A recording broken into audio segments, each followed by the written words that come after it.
Oh là là, j'ai jamais eu autant de monde en loge. Moi, j'ai rien à faire, j'ai juste à tenir le micro. Oh là là. Rodolphe, je crois qu'on y est. Tu peux lancer le générique.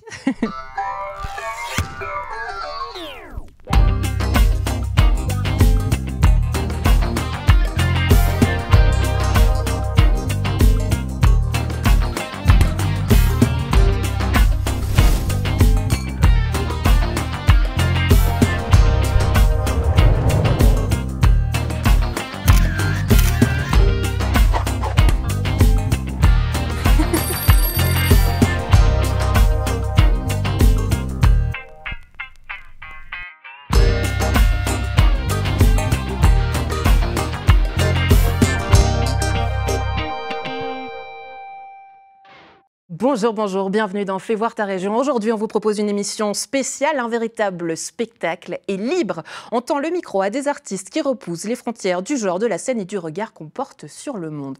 Comédiens, drag queens, drag kings, artistes queer, ils et elles performeront, dérangent, font rire, réfléchir et surtout vibrer. On commence avec notre première invitée aujourd'hui sur le plateau. Elle sera sur scène, Franny L, les 3 et 4 octobre prochains au Théâtre de Maran. Ça promet et on le reçoit aujourd'hui sur le plateau. Bonjour Franny. Bienvenue. Enchantée. Installez-vous, prenez place, je suis ravie de vous avoir.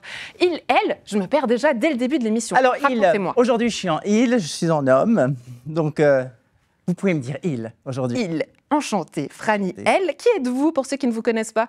Alors, à la base, je suis créateur de contenu humoristique sur Instagram, TikTok, c'est comme ça que j'ai commencé. Et après, j'ai décidé de faire un spectacle d'humour qui s'appelle Bienvenue en Suisse, bienvenue chez nous. Et entre deux, j'ai présenté aussi mon émission sur la RTS qui s'appelle Hot Dogs. Puis j'ai participé dernièrement à une autre émission sur la RTS également. Donc, je suis un petit peu un touche-à-tout, mais j'adore l'humour et la scène, vraiment. Ouais, star des réseaux sociaux aussi. L'Eurovision, on va en parler carrément, rien que ça, avec nos confrères de Blick. On va regarder quelques images. Franny, en images qui va apparaître. Trouver l'amour en Suisse, très facile. Je vous explique, les filles. Vous savez parler de quoi, Franny ? Là, vous parlez d'amour, mais tous les thèmes sont possibles quand vous choisissez vos thèmes. Et c'est quoi vos thèmes de prédilection ? Mes thèmes, c'est des thèmes d'actualité et surtout des thèmes suisses. Parce que c'est vrai que mon personnage parle beaucoup de ce que l'on vit en Suisse, sur, je sais pas moi, les factures, nos caisses maladies qui viennent d'augmenter, merci beaucoup. Et c'est ça que les gens attendent de moi, en fait, c'est que je tourne en dérision un petit peu ce que l'on vit chaque jour chez nous en Suisse, c'est vrai. Mais vous le faites de manière particulière, vous dites « mon personnage ». Est-ce que vous êtes une drag queen ou pas, Franny L ? Alors oui, mais c'est un peu compliqué parce que c'est vrai que le drag, comme on va le voir après, est surtout représenté par des merveilleux artistes qui dansent, qui font du lip-sync, tout ce que moi, je ne fais pas et je ne suis peut-être pas capable de le faire. Moi, je fais de l'humour, vraiment comme un humoriste, peut-être lambda, on pourrait dire, mais mon personnage est une drag queen, effectivement, oui. Et ça veut dire quoi ? Qu'il y a peut-être pardonnez-moi l'expression, mais une figure de l'imposteur où vous n'osez pas, vous vous dites, les drag queens, les drag kings sont beaucoup mieux que moi et vous n'osez pas avoir ce rôle-là ? Non, pas du tout. J'ai envie d'emmener le drag ailleurs que ce qu'on a l'habitude de le voir. C'est vrai qu'on a surtout l'habitude de voir des drag queens dans des discothèques, dans des lieux plutôt de nuit. Et moi, je pense j'ai plutôt une drag queen de jour, plus familiale, qui parle un petit peu à tout le monde. Donc, c'est une drag queen un peu plus, disons, classique, peut-être. Ouais. C'est comme ça que j'aime bien la nommer. Ouais, on va en parler dans cette émission. Le drag king, drag queen, souvent des militants avec des discours engagés.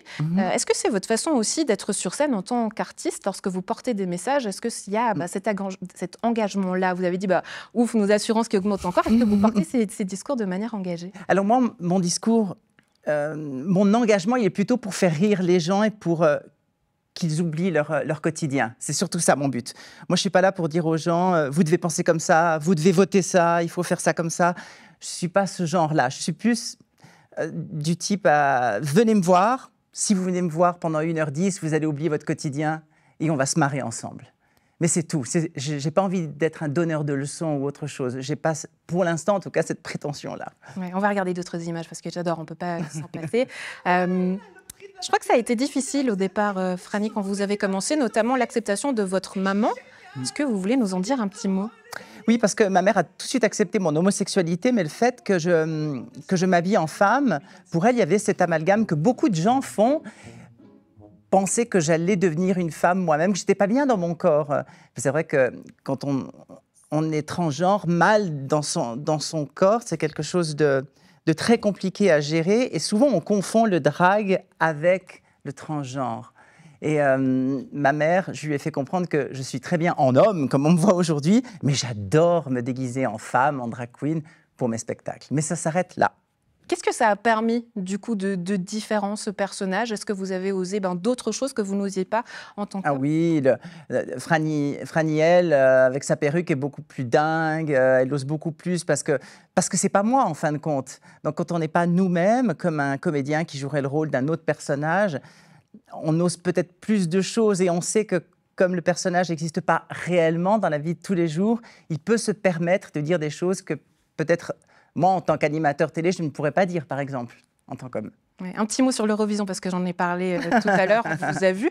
Comment c'était cette expérience d'animer l'Eurovision? Est-ce qu'il y a eu des moments préférés? C'est quoi les souvenirs que vous gardez de ce moment? Alors, c'est vrai que j'ai animé pour le live du Blick, qui m'ont contacté. Puis c'est vrai que le grand souvenir que j'ai, c'est qu'on a attendu Céline Dion toute la soirée, et à 1h du matin, je me suis dit, bon, c'est bon, on peut aller se coucher parce qu'elle ne viendra jamais.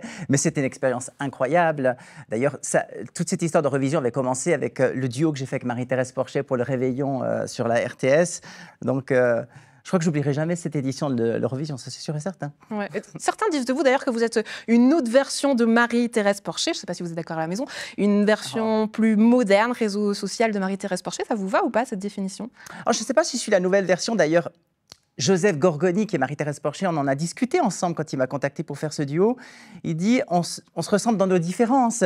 C'est-à-dire que moi, je ne me considère pas comme la nouvelle Marie-Thérèse Porchet, parce que mon personnage, pour moi, est beaucoup plus proche d'une Amanda Lear que d'une Marie-Thérèse Porchet, parce que dans la façon de s'habiller et dans la vision que j'ai un petit peu de ce que j'aimerais faire plus tard. Je vais sortir un single, je vais jouer au cinéma l'année prochaine. Et donc, j'aimerais être un petit peu un touche-à-tout. Et c'est pour ça que je me sens plus proche d'une Amanda Lear. Mais si on me dit que je suis la nouvelle Marie-Thérèse Porchet, j'ai encore beaucoup à prouver, mais je suis très heureux qu'on me le dise, vraiment. En tout cas, la prochaine fois, quand vous verrez sur scène, ici, dans la région, notez bien les dates, c'est les 3 et 4 octobre prochains au Théâtre de Marans. Oui. À quoi est-ce qu'il faut s'attendre si on vient vous voir? Il faut s'attendre à aucune langue de bois. Très bien, je vais on aime. être très cash sur notre vie en Suisse, mais toujours avec beaucoup de finesse. Mais c'est vrai que je n'ai pas la langue dans ma poche. Ouais. Vous vous basez sur quoi? Sur les petits, pour avoir les petits potins aussi. Est-ce que peut-être il y aura même quelque chose de spécifique à notre région à la côte? Est-ce que vous avez fait votre petite enquête ou pas? Il y a toujours des petits trucs spécifiques dans chaque endroit où je vais. Mais comme le spectacle parle de la Suisse, des cantons suisses romands aussi. Donc, de toute façon, vous allez vous y retrouver parce que vous allez vous reconnaître dans le personnage et dans ce qui va lui arriver. L'invitation est faite, en tout cas. On se réjouit de vous retrouver ces 3 et 4 octobre prochains au Théâtre de Marans. Franny, on va recevoir l'invitée suivante que je crois que vous connaissez très, très bien. Oui. On va passer au monde des strass et des paillettes avec notre invitée suivante. Vous allez voir paillettes, perruques et puissance. Aujourd'hui, on plonge dans l'univers flamboyant du drag queen avec une invitée qui enflamme les scènes et qui bouscule. Miss Biggie Pleasure est avec nous et surtout elle est avec Shams, depuis les loges toujours. Oui, bonjour Andrea, je suis effectivement Miss Biggie Pleasure. Coucou tout le monde. Ça va? Ça va bien et vous? Mais oui, très bien. Est-ce que vous êtes enfin prête? Oui, toute pailletée, toute pimpante. Et oui, je vois ça, magnifique. Merci. Et quel genre de drag queen vous êtes? Parce que pendant qu'on se préparait, vous me disiez que vous étiez une drag queen engagée. Oui, je suis une drag queen engagée et battante pour les droits des femmes et des hommes trans, qui me tient vraiment à cœur, étant donné que la cause me touche. Donc, je suis prête à me battre. Et donc, vous venez du Valais. Oui, je suis une valaisanne. Notre invité en plateau, Franiel, vient lui aussi du Valais. Vous vous connaissez? Oui, bien sûr, je l'adore, vraiment, c'est une personne en or. Vous avez déjà partagé la scène ensemble, hein? Oui, exactement. Hop là. Alors, après vous, Merci. on va arriver sur le plateau. Très bien. Et du coup, comment vous décririez votre drag? Vous êtes comment sur Alors, scène? Moi, c'est un drag XXL, fait de strass, de plumes, de paillettes. et j'aime voir les choses en grand. Bonjour, prenez place, je suis ravie de vous recevoir. Alors, je dois vous avouer qu'on n'a rien entendu. On a essayé de lire sur vos lèvres. Je ne absolument pas ce que vous avez dit. C'est en confidence avec vous, chers téléspectateurs. Pour l'instant, vous avez l'info que moi, je n'ai pas. Shams, merci d'être là avec nous. Je t'en prie, prends place. Je suis heureuse que tu sois là aujourd'hui avec nous. Miss Biggie, quel plaisir. Moi aussi, c'est vraiment un honneur. Enchantée. Alors, on a préparé de l'eau. Je suis désolée de vous recevoir avec de l'eau, ça vous va? Ouais, ça ira pour cette fois. Pardonne. Miss Biggie, j'aimerais savoir, c'est quoi votre drag queen à vous? Quel est votre style? On parlait d'un style engagé, militant. Mais c'est quoi et quelle définition est-ce que vous donnez aux drag queens? Alors moi, personnellement, pour mon explication personnelle, je suis une drag queen, donc une femme trans out of drag. Donc out of drag, ça veut dire sans toute cette panoplie de paillettes et de make-up.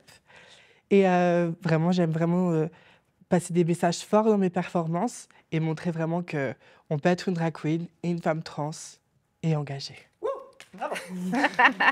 Vous connaissez tous les deux, hein? Oui, on a déjà pu partager la scène à Saint-Maurice.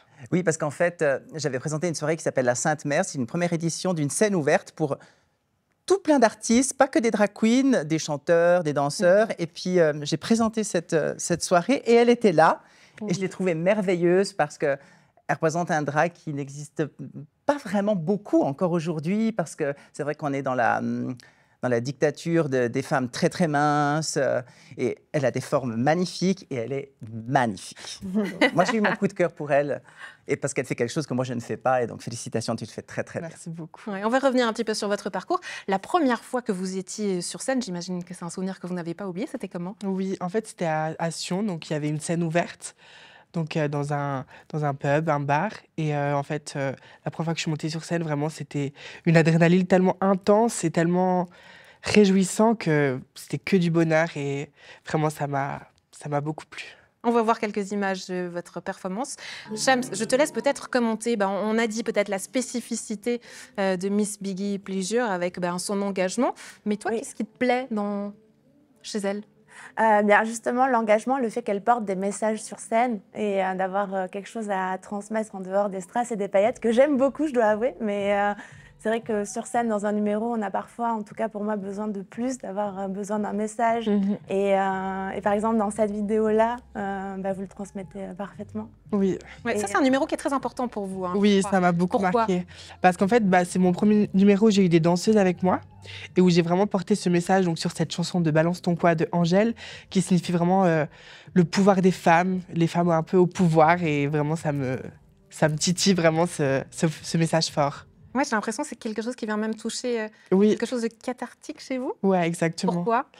Ça a toujours été une force, j'ai toujours eu cette envie de toujours prouver, porter les messages, et ça me tient vraiment à cœur. Comment vous choisissez peut-être les thèmes et les messages que vous choisissez de porter sur scène? C'est quoi? C'est une émotion qui est là à un moment et qu'il faut porter devant un public? Ouais, en fait, c'est vraiment le message, l'émotion, et vraiment marquer les esprits sur des thèmes, des sujets qui sont des fois tabous et des fois qui doivent être mis en avant pour avancer.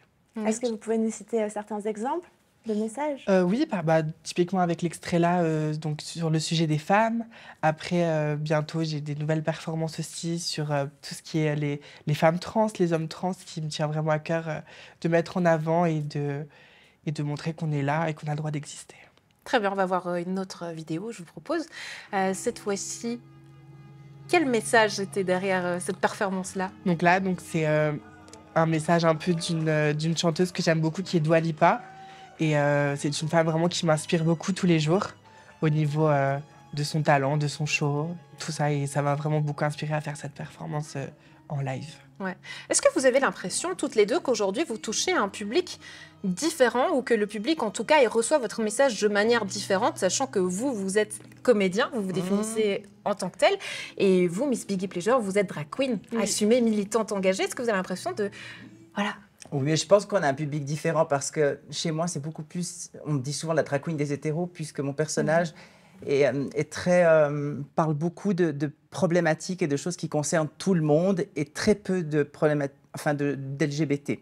Dans mon spectacle, je ne parle quasiment jamais de ma vie sexuelle, ma vie privée en tant qu'homme homosexuel, mais vraiment de choses qui nous concernent tous. Donc moi, mon public, il est très très large, il est beaucoup moins LGBT. Je pense que Miss Biggie Pleasure, qui, je pense, elle, représente un drag beaucoup plus offensif, mais dans le bon sens du terme, pour montrer on est là, on veut notre place, et heureusement, parce que il en faut aussi. Ouais, mais est-ce que ça, je ne veux pas vous fâcher parce que vous êtes copine, mais quand même, Miss Biggie Pleasure, est-ce que c'est pas dérangeant d'avoir un comédien, pardonnez-moi, qui vient et qui joue de ces codes-là alors que finalement, il n'est pas drag queen? Non, je trouve pas. Franchement, c'est vraiment un honneur et vraiment, il faut des personnes comme ça, de tout horizon, de tout genre et qui vient vraiment... Oui, mais je suis une drag queen, c'est juste que je n'utilise pas les mêmes façons de présenter la chose. Vous compariez à Marie-Thérèse Porchet, c'est aussi un homme qui s'habille en femme. Moi, je suis aussi un homme qui m'habille en femme. Mais en fin de compte, aujourd'hui, on l'appelle le drag parce que c'est devenu tellement mainstream, le drag, grâce à Drag Race. Donc, un homme qui s'habille en femme, on aurait pu toujours l'appeler drag queen, en fin de compte, c'est aujourd'hui surtout qu'on l'appelle. Mais c'est bien qu'on aille un peu partout, parce que moi, je pense que le drag doit se mélanger beaucoup plus à la vie quotidienne des gens pour qu'il soit accepté. Ouais, mais moi, ça, c'est mon truc. Ouais. Shams, je ne sais pas si tu es de cet avis-là. Est-ce qu'aujourd'hui, le drag queen est vraiment accepté? Est-ce que c'est vraiment mainstream? On se souvient, dans la région, il y avait eu un personnage de drag queen qui était venu, maintenant son nom m'échappe, mais qui racontait des contes pour les enfants ici à la bibliothèque de Gland, qui avait beaucoup dérangé. Frania, je ne sais pas si vous avez le Oui, je n'ai pas le nom, mais je peux comprendre ce que vous dites. Ouais. La situation aux États-Unis de drag queen qui lisait des contes pour les enfants. Exactement. Après, c'est toujours l'endroit où on le fait. Qu'est-ce qu'on présente et pourquoi on le présente. Donc, nous, on fait des spectacles pour adultes. Moi, pour adultes, pas parce que je suis habillée d'une façon vulgaire ou autre, mais parce que les thèmes, les enfants n'ont rien à faire des caisses maladies et tout ça. Donc, c'est pour ça que je dis que c'est des spectacles pour adultes. Et puis, je pense que chez toi, c'est beaucoup plus sexy, c'est beaucoup plus... voilà, donc... après, aller lire des contes pour enfants... Moi, je ne trouve pas ça, que ce soit très choquant qu'une drag queen aille lire des contes pour les enfants, surtout si les parents sont d'accord. Après, je ne pense pas qu'il y ait une obligation pour tous les enfants d'aller écouter ces contes. Donc, mais je pense qu'on est beaucoup plus acceptés qu'avant. Peut-être donnez-nous vos avis à la maison si vous regardez cette émission. Vous pouvez aller revoir justement celle que je viens de mentionner. Mais j'aimerais avoir ton avis justement. Est-ce que, selon toi, parce que tu connais très bien le monde de la scène, c'est pour ça qu'on a voulu aussi t'avoir ici aujourd'hui dans cette émission en tant que journaliste spécialisé aussi du monde culturel. C'est un monde que tu connais très très bien. Est-ce que selon toi, le fait qu'aujourd'hui, le drag queen soit ouvert au monde du spectacle, ça a permis autre chose. Et qu'est-ce que ça a permis, selon toi? Que le drag queen soit le plus présent dans le monde du spectacle. Et sur scène, parce que ce milieu-là était beaucoup connu dans les boîtes de nuit, il ne faut pas s'en cacher. Le fait qu'il soit aujourd'hui sur scène, est-ce que ça permet autre chose? Oui, alors ça permet justement de voir cet art, vraiment parce que ça en est un, tel qu'il est, et de voir qu'il peut aussi porter des messages, de voir qu'il y a aussi, ça peut être de grands spectacles, il peut y avoir des danseuses qui vous accompagnent, il peut y avoir toute une organisation. C'est tout... c'est-à-dire que c'est loin du go-go dancing des boîtes de nuit, c'est loin de juste ambiancer une soirée, c'est un art à part entière. Et qui se travaille. Tu me disais qu'il y avait un coût aussi financier auquel les gens ne pensent pas toujours. On aborde à tout prix dans cette émission, c'est la place de l'argent. C'est coup de la thune. Parce que si jamais vous voulez nous sponsoriser. On peut penser voilà, qu'on gagne beaucoup d'argent à performer, mais au final, on dépense de l'argent pour performer, bien, le plus souvent. Je ne sais pas si c'est votre cas.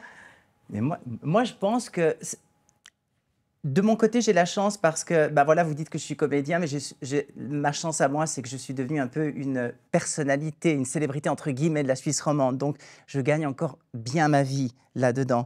Mais moi, je pense à toutes les personnes comme elle, justement, où on leur propose de faire des gigs dans des soirées, mais pour rien du tout. Je ne sais pas si c'est tabou, cette question de l'argent, si vous donnez votre prix à l'antenne, c'est quoi peut-être? Est-ce qu'on peut avoir une fourchette ou c'est tabou, vous ne dites pas votre prix? C'est combien un cachet chez vous? Après, je ne peux pas tellement vous dire, mais c'est un cachet d'humoriste. Donc, c'est un spectacle qui dure 1h10, c'est écrit par un auteur. C'est pas tout à fait pareil que de faire une performance, je ne sais pas, moi, dans une discothèque. Je ne dis pas que... Les prix qui sont abordés, ce n'est pas tout à fait pareil, parce que ça ne vient pas du même endroit.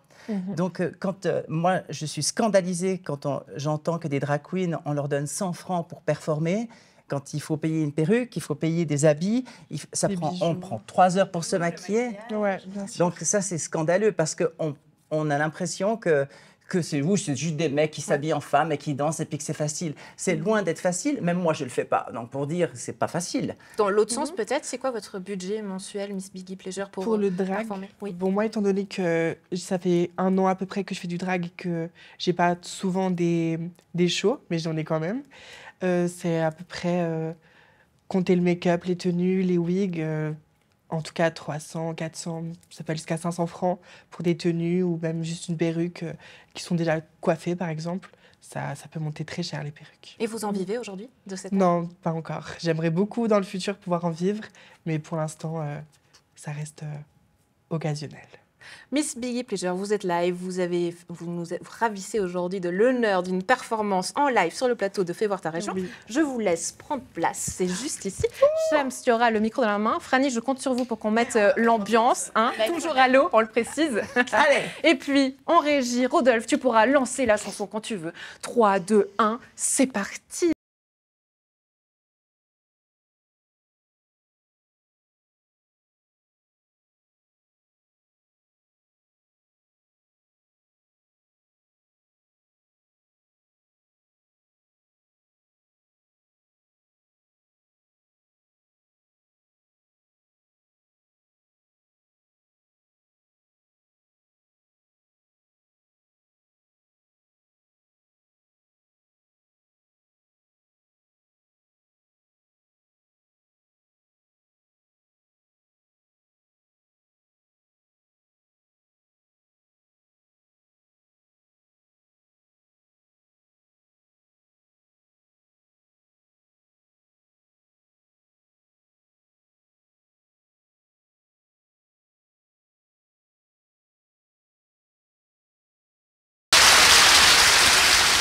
Miss Biggie Pleasure sur le plateau de Fais voir ta région. Je vous laisse prendre place. Un classique, hein, vous me disiez, Franny. Pourquoi ce morceau déjà, Miss Biggie Pleasure? À vous la C'est un parole. morceau qui m'a beaucoup inspirée parce qu'il est beaucoup dans le monde du cabaret, avec Zizi Jeanmaire, qui m'inspire aussi beaucoup dans mes performances. Et c'est une musique que j'aime beaucoup. Tu disais, Shams, que c'était du lip sync. Qu'est-ce que c'est pour les gens qui nous regardent? Le lip sync, c'est le fait de chanter les paroles des chansons, mais avec sa bouche. Et voilà, d'interpréter, c'est même au-delà juste de faire la cappella, enfin de mimer les paroles, c'est vraiment de l'interpréter, de mettre les intentions, de mettre le caractère, enfin comme vous avez pu le voir. Comme tous les chanteurs aujourd'hui. Ils font tout du lip sync. Presque. Non, il y a encore l'autotune chez eux, c'est encore différent. Mais parce que c'est ça, le drag aussi, on parle de la danse, on parle du lip sync, on parle de l'humour, mais tous les arts peuvent être du drag. On peut être clown, on peut être ça. C'est sans limite, Ça vous touche tous les imaginez. horizons. Exactement. Miss Biggie Pleasure, la prochaine fois qu'on vous verra sur scène, est-ce que vous avez des dates à nous annoncer? Oui, j'ai le 4 octobre. Donc 4 à octobre aussi. Genève. Oh, vous faites concurrence à Franny. Aïe. Mais pas Très dans bon, la très même bonne région. copine. Pas dans la même région. Non, c'est du côté de Genève, aux Halles de Lille, Oh, c'est bien. où j'ai ma grande copine Arachné, que je lui fais un petit bisou. Et puis ouais, c'est cool pour l'instant. Merci beaucoup d'avoir Merci été à vous. avec nous. On va recevoir les invités suivants. Shams, est-ce que tu peux nous en dire un petit mot avant qu'ils arrivent? On va garder le suspense et la surprise sans trop en dire. Alors, Qu'est-ce qu'on sans reçoit trop en dire, on va parler donc de l'univers du draglesque avec des artistes et performeurs qui sont connus en Suisse romande dans l'univers du draglesque et du burlesque. J'en dis pas plus alors. Sur le plateau de Fais voir ta région, Narsix et Léon Lover que j'ai le plaisir d'accueillir. Bonjour. Bienvenue. Enchantée. Bonjour, Prenez place. Bonjour. On est ravis de vous recevoir. J'adore les gants. On vous a préparé des petits micros, alors je vais carrément vous aider. Ils sont là pour vous. Ils sont tout beaux.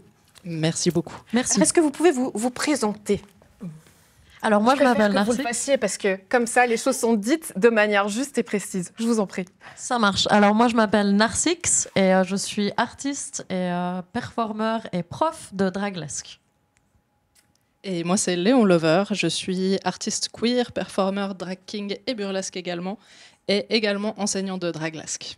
Ben maintenant que je vous ai reçu, je peux passer au niveau suivant. Permettez-moi, comme ça, avec grâce, élégance. Je ne sais pas si j'en aurais tout autant. Regarde. Ouh. Voilà, comme ça, on est tous au même niveau. Ouais, ils m'ont préparé tout à l'heure. J'ai eu un petit cours. Alors, pas encore prête pour monter sur scène. Je veux rester respectueuse. J'ai l'impression d'être un peu une reine, là, comme ça, avec tout le monde. C'est votre anniversaire. Ah, bah pas. Merci. C'était un secret, on avait dit. Non. Ah oui, c'est mon anniversaire aujourd'hui, 35 ans. Si vous voulez, si vous me croisez dans la rue, petit anniversaire, c'est pour moi. Joyeux anniversaire. Joyeux anniversaire. Allez, séquence émotion. Me faites pas pleurer maintenant. Bon, Shams, on a voulu ouvrir un petit peu cette émission parce qu'on s'est dit que finalement, il n'y avait pas que des drag queens, il y avait aussi des drag kings. C'est quoi la différence? Alors, je préférerais que les personnes concernées nous disent. Alors, je peux faire une description très simple. Une drag queen, c'est généralement un homme qui se travestit en femme, qui performe le genre féminin. Et en général, les drag kings sont plutôt des personnes femmes qui performent le genre masculin. C'est de manière générale, mais c'est pas forcément non plus la totalité. D'ailleurs, avant, on a eu une drag queen qui est une femme. Du coup, ça s'appelle plutôt une bio queen. Ouais. Voilà. Et puis nous, du coup, on est des artistes plutôt non-binaires et du coup, on joue avec les codes du genre dans notre drag aussi. Ouais. Votre première fois, c'était comment? Quels sont vos souvenirs? Et qu'est-ce qui a fait peut-être, je sais pas s'il y a eu un moment dans votre vie, un élément déclencheur où vous vous êtes dit, ça y est, je me lance, j'ose. Ça a été quoi? Moi, je sais clairement le moment. Je pense que c'était à une période où je commençais à me questionner juste sur mon identité de genre, où je me comprenais moi-même comme une femme à cette époque. Et je suis tombée sur un livre un jour qui s'appelait Atelier Drag King. Et ça a allumé une lumière dans ma tête. Je ne savais pas que le drag king existait. Je connaissais les drag queens, mais pas les drag kings. Et du coup, ça m'a juste fait rêver. Et je pense 2 semaines après ça, j'ai vu qu'il y avait un atelier d'initiation découverte auquel je me suis rendue et où je me suis kingée pour la première fois. Et à J'imagine partir que de c'est là, rare d'en trouver. Pardon, je vous interromps. c'est assez rare de trouver des ateliers d'initiation pour le drag parce que c'est un art qui est très complexe et on l'apprend souvent plutôt par une personne en fait qui nous apprend puis qui va jouer le rôle de père ou de mère drag. Et du coup, c'est pas forcément de trouver des espaces pour découvrir ça. Ça veut dire quoi? Qu'on a des initiateurs père ou mère drag? Il est coutume dans le drag d'avoir des drag parents, mais c'est pas non plus toujours le cas. Nous, en l'occurrence, je suis pas sûre que j'ai déjà rencontré un drag king father. Enfin, nous, on a un peu appris au travers d'un collectif où en fait on était plein de drag kings. En fait, c'était plutôt de l'échange de savoir et de pratique entre nous. Ouais, Narcix, pour vous, pour votre première fois, c'était comment? Parce que voilà, on s'est perdu, mais. Du coup, pour moi aussi, c'était à travers un atelier d'initiation au drag king et je m'étais aussi inscrite parce que je vivais beaucoup de questionnements identitaires vis-à-vis de mon identité de genre. Et je pense que le drag king, c'était une sphère dans laquelle j'ai pu explorer le masculin sous son stéréotype le plus extrême et le burlesque, c'était plutôt le féminin. Et je pense que pour moi, tout a commencé à faire sens quand j'ai commencé à mélanger les 2 disciplines. Oui, Shams, tu voulais intervenir. Oui, je voulais revenir sur la notion de drag parents parce que vous êtes de l'autre côté. Au final, vous avez des drag babies. Oui, on a plein de bébés maintenant. On a plein de bébés, c'est nos élèves, oui. C'est vrai que moi, personnellement, je considère pas avoir vraiment de drag parents, même s'il y a évidemment des bros qui nous regardent peut-être, j'espère, qui nous ont transmis beaucoup de savoir, mais on ne considère pas forcément l'échange de cette manière-là. Mais c'est vrai qu'avec l'ouverture de notre classe de Draglesque, maintenant, on en est à presque 20 élèves avec le 2e semestre qui a ouvert. Et là, c'est vrai que c'est difficile de pas juste... En fait, on les voit, c'est nos bébés. C'est nos bébés. Parce que ça fait 2 ans, hein, c'est ça? C'est à la Swiss Burlesque Academy à Lausanne. Ça fait 1 année. Ça fait 1 année, mais là, c'est la 2e année. C'est le 2e semestre. Ok, Donc dans la même année. c'est vrai. C'est ça. Mais par contre, oui, c'est le 2e semestre à la Swiss Burlesque Academy, qui est en effet une école à Lausanne située à Tunnel.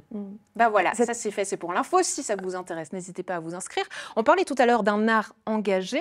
C'est quoi, vous, votre militantisme et vous portez quoi comme discours? Vos engagements, c'est lesquels, Narcix?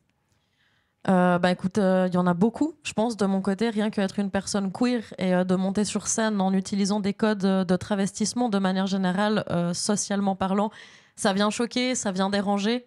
Donc déjà de pouvoir s'assumer en tant que personne trans non-binaire au grand jour, sous les paillettes et les applaudissements, c'est déjà révolutionnaire en soi. Oui, et vous l'assumez pas que sur scène, permettez-moi, hein, parce que vous êtes arrivé maquillé ici dans nos studios. C'est quelque chose de facile à porter dans la rue? Eh bien, parfois on se fait féliciter par des inconnus et parfois on se fait insulter par les inconnus. C'est l'un et l'autre. Il faut être solide pour faire du drag et se promener dans la rue. Léon Lover, vos messages à vous, votre militantisme à vous, c'est lequel? Moi, je rejoins Narcix juste dans l'idée que, en fait, juste ce qu'on fait par essence est politique puisque nous sommes des personnes queer avec des corps queer, c'est-à-dire que moi j'ai un corps qu'on peut qualifier de féminin et qui est perçu comme féminin par beaucoup de gens, mais je ne me considère pas comme une femme. Donc déjà juste le fait de mettre mon corps sur scène et de le déshabiller, parce que dans le burlesque on se déshabille, du coup c'est du strip notamment. Pour moi c'est déjà politique en son essence de dire je me présente sur scène en tant qu'homme et je suis un homme et je me présente vraiment en tant qu'homme. Par contre j'aime bien quand je fais mes strips ne pas forcément chercher à reproduire le corps masculin. Par exemple, je vais pas chercher à reproduire une bosse dans mon pantalon ou à forcément cacher ma poitrine pour dire en fait c'est pas l'entrejambe qui fait le genre et c'est pas le corps en fait qui fait le genre. Et du coup pour moi c'est juste mettre en avant des corps queer et les valoriser. Et je pense que c'est ça mon message principal. Et après c'est juste donner une représentation positive en fait de qui on est. Du coup, pardonnez-moi, j'aimerais comprendre, je vais insister un petit peu. Le fait de masquer, de cacher, ça veut dire que quand même, cette bosse, elle veut dire quelque chose, pardonnez-moi. Ou alors le corps, comment on fait pour dire que on n'est pas un homme, on n'est pas une femme? Comment vous le concevez? Moi, je le conçois bien au-delà du corps, en fait. Pour moi, l'identité de genre, comment les gens se ressentent, j'imagine que vous vous ressentez comme femme, en fait, c'est très personnel et c'est très intérieur. Et c'est pour moi ça qui est le plus important. En fait, c'est pas quand je vois une personne dans la rue que mon cerveau va qualifier ou catégoriser comme femme. Aujourd'hui, j'arrive aussi à faire ce travail de me dire, c'est peut-être pas le cas en fait, parce que je ne sais pas comment cette personne se ressent.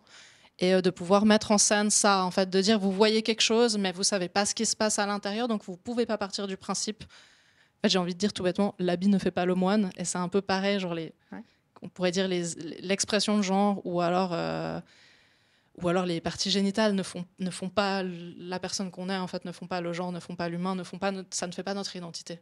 Ouais. Question tout à fait personnelle, mais voilà, il y a plein d'études aujourd'hui de genre. On peut même étudier ces questions-là à l'université, même si on ne se pose pas ces questions pour soi personnellement. Est-ce que vous, c'est des parcours qui vous ont, ou en tout cas des questionnements, des études qui vous ont touché, ou peut-être de près ou de loin?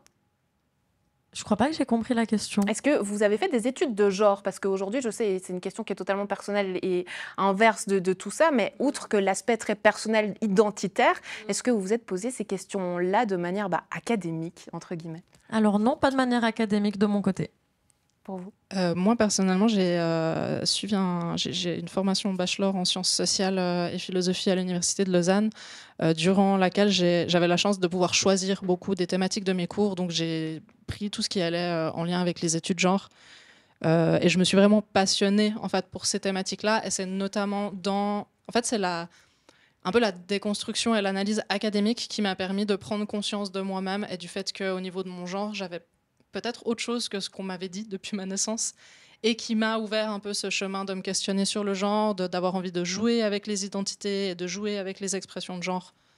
Du coup, oui, tout à fait, moi, c'est vraiment mon parcours académique qui m'a ouvert à ce monde-là, absolument. Ouais, qui est venu challenger et peut-être questionner aussi tout ça. Est-ce que ça a été, on parlait tout à l'heure du parcours de Franny, j'adore, elle est comme ça. Vous êtes là, vous êtes très... Oui, je vois, vous êtes très sage. Je me suis dit, je ne sais pas si ça va le faire comme ça, si tout le monde va rester comme ça sage derrière moi, mais est-ce que, pardonnez-moi, ça a été facile? Comment ça s'est passé au moment de l'annonce avec vos familles?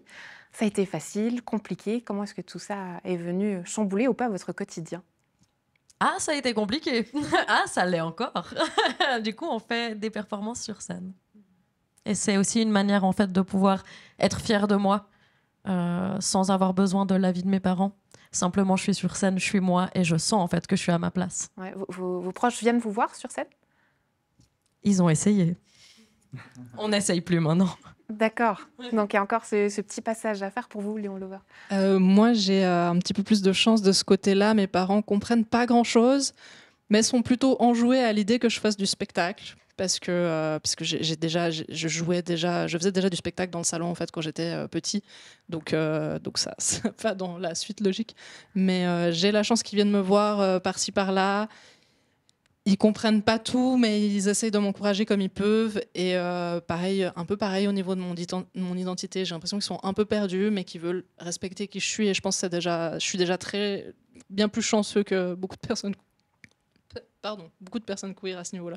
Je vous laisse boire de l'eau, c'est pour moi. Allez, allez-y, c'est pas du champagne. C'est une très bonne remarque. Narcisse. Prochaine fois qu'on vous verra sur scène, peut-être... Le 4 octobre aussi, vu qu'apparemment tout le monde performe le 4 octobre. Moi, du coup, je serai à l'Amalgame à Yverdon pour une soirée qui s'appelle La Queer. Et puis, la suite, je vais faire mes premiers festivals burlesques en Europe. Donc, je vais aller en Allemagne et en France. Waouh, incroyable. Pour vous? Moi, si je ne me trompe pas, ma prochaine date de spectacle, parce que j'ai d'autres petits projets d'ici là, mais c'est le 1er novembre et ça sera à Bienne, ça s'appelle Le Sanctuaire. C'est une toute nouvelle production qui aura lieu à Bienne, où sera aussi d'ailleurs Narcisse. J'y serai aussi. Très bien. Et aujourd'hui, on va les voir sur scène de Fais voir ta région. Je vais vous faire la petite mise en place. Je descends, hop, on va préparer l'installation. Je vous laisse poser les micros en attendant. On va prendre ce petit tabouret qui est là. Je change les meubles de ma maison, hein. C'est un peu chez moi. On fait Ah, il est lourd, dis donc. Celui-ci, on arrive, on le met en place, on prépare la musique. Tout le monde s'est levé. Rodolphe, si tu me vois, est-ce que c'est bien comme ça? J'ai pas compris, c'est Marc. Là, on est bon, je crois. Hop. Sous la lumière, Léon Lever et Narcisse sur le plateau de Fais voir ta région. La scène est à vous, je vous en prie. Prenez place.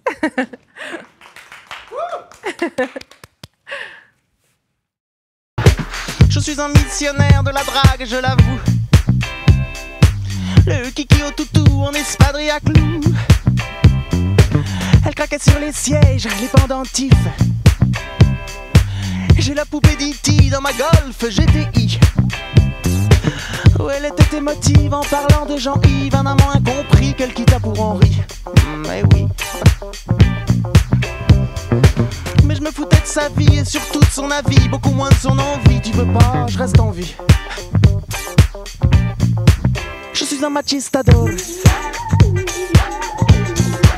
Et je crois qu'elle m'adore. Non, non, non, y a pas d'erreur. Un machistador. Je me brise au whisky glace. Mais je courtise avec classe. Je m'allume en Malibu. Malade, pas beau quand j'ai trop bu. Berk.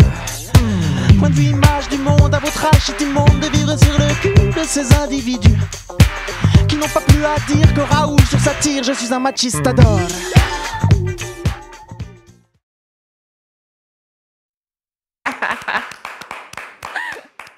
Narcisse et Léon Lever sur le plateau de Fais voir ta région. Je vous en prie, prenez place. Alors, je crois que le costume, les habits ont été spécialement préparés pour le plateau. Vous me disiez, hier soir à minuit, j'étais en train de faire ça. Voilà, c'est ça. Je vous laisse prendre le micro, oui. Léon Lever, vous avez collé petite paillette strass par strass, c'est ça? Alors oui, un des gros travaux de l'art de faire du drag et de la scène, c'est qu'on aime bien briller. Et du coup, pour que ça brille, il faut prendre le temps que ça brille. Et on colle petite paillette par petite paillette sur nos vêtements.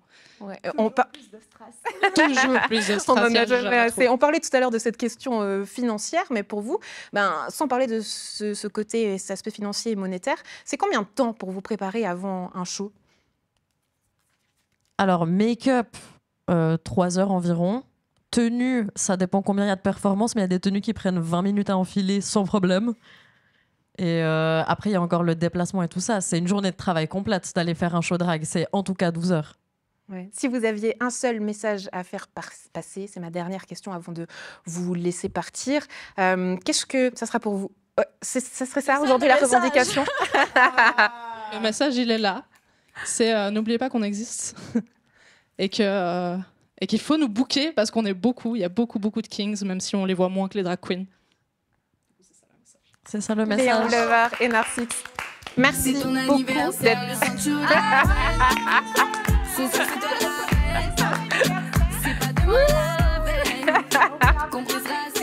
Musique pour cette émission. Merci Rodolphe pour cette dédicace. C'est son anniversaire. Et on a une petite attention. Merci. Merci. Léna de Mediago qui vient nous faire un petit cadeau. Merci beaucoup. Mais on va pas laisser partir les gens comme ça. Allez, on le fait en dansant. C'est l'heure de la revue de Cham. On lance la revue ensemble.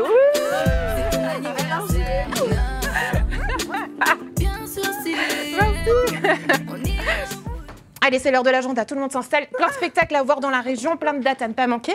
Merci beaucoup. Je vais les garder, j'adore. La revue de Shams, c'est parti. À toi, Shams. C'est ton moment. Tu peux le faire en dansant si tu veux. Alors, des bons plans à ne pas manquer. Donc, des bons plans à ne pas manquer dans la région. Et on commence à Gland avec une comédie musicale, Sorcière, le musical, Sorcière au singulier. Et ça vous raconte l'histoire en chant, en danse et en théâtre d'un procès de sorcellerie, comme il y en a eu tant à l'époque. Saviez-vous du coup qu'en Suisse, la Suisse détient le triste record du nombre de victimes de ce genre de justice en Europe? Du coup, vous allez le découvrir dans l'histoire de Sorcière, le musical, qui sera au théâtre de Grand Champ ce vendredi 26 et samedi 27 septembre. Et ça a été créé par le célèbre duo Alioz. On continue parce que si plutôt que d'avoir peur des sorcières, vous avez peur des animaux, eh bien vous pouvez peut-être arrêter d'avoir peur de ces petites bêtes en allant au musée du Léman à Nyon, qui propose ce dimanche 28 septembre un atelier de 14h30 à 16h30. C'est pour les enfants et avec des animations ludiques et scientifiques, vous allez pouvoir être au contact de serpents, d'araignées, d'insectes en tout genre, en compagnie de spécialistes bien sûr, pour peut-être arrêter d'avoir peur de ces animaux et mieux les comprendre. Maintenant, on passe au jazz. On change d'ambiance. Si ça vous parle, rendez-vous vendredi soir au Conservatoire de l'Ouest Vaudois à Nyon. Entre vibes, soul et énergie vibrante, vous allez pouvoir écouter le quartet Moonsoul dès 20h30. Il y aura du clavier, de la basse, de la batterie et même du chant. Donc rendez-vous dès 20h30 au Conservatoire de l'Ouest Vaudois de Nyon. Maintenant, on continue à Copé, où il y a la fête du bourg qui est de retour pour la 6e édition. Ça se passera du 26 au 28 septembre et le thème cette année, c'est les 4 saisons. Il y aura beaucoup de divertissements et d'activités au programme, du yoga, du flamenco, un tournoi de yas, des lectures pour adultes et même des concerts de rock. Plusieurs associations locales seront présentes pour se présenter et mettre en avant leur implication dans la vie locale et même au-delà. Ça commence ce vendredi dès 18h et ça termine dimanche après-midi à Copé évidemment. Et maintenant, on retourne à Nyon pour une projection, un documentaire qui a l'air très intéressant. C'est dans le cadre de la Semaine du goût. Ça se passe à la Soliderie à Nyon et ça s'appelle The Pickers. Ça raconte l'exploitation en Europe des travailleurs et travailleuses agricoles qui sont issus de l'immigration. Parce que leur rôle est essentiel dans notre système alimentaire aujourd'hui et ce film est là pour le rappeler. Donc si ça vous parle, la projection débute à 21h ce samedi. Et enfin, Franny L, qui présentera bientôt son One Drag Show dans la région, plus précisément à Nyon, au théâtre de Maran. Ça se passera les 3 et 4 octobre prochains et ça s'appelle Bienvenue en Suisse, bienvenue chez nous. Dans ce One Drag Show, Franny L, maintenant que vous connaissez, parle avec humour autant des courses que des caisses maladies, que du mariage en Suisse et encore de plein d'autres choses. Donc n'hésitez pas et comme vous avez pu l'entendre dans l'émission, il y a aussi d'autres événements prévus le 4 octobre avec les invités que vous avez pu découvrir aujourd'hui. Bon, en tout cas, il y a du choix. Mais moi, j'ai une question, Franiel. Est-ce que le costume est arrivé? Pas encore, mais il sera prêt. On ne doit pas s'inquiéter. Non, il ne faut pas s'inquiéter. Il y aura, au pire, je ne serai pas nue, mais il y aura... Non, le costume sera prêt. C'est celui de l'affiche, d'ailleurs. Donc, c'est pour les paillettes. Donc, voilà. Voilà, ça c'est fait. On n'a pas d'annonce à vous faire. On ne recherche pas un costume. Tout va bien, Franny. Non, elle viendra tout bon. comme elle est, comme on l'aime. Surtout. Voilà, c'est fait. Et venez au spectacle de tous nos invités. Merci beaucoup, chers invités, d'avoir été avec nous, d'avoir osé porter ces messages forts, osé être comme vous êtes à la maison, c'est peut-être le message qu'il faut retenir aujourd'hui. Osez, tentez, allez voir ces spectacles, ouvrez vos yeux, vos mondes, vos cœurs. Voilà, ça sera pour le petit séquence émotion. Merci, chers invités, d'avoir été avec nous. Très belle semaine à vous. Ciao, ciao. Ciao.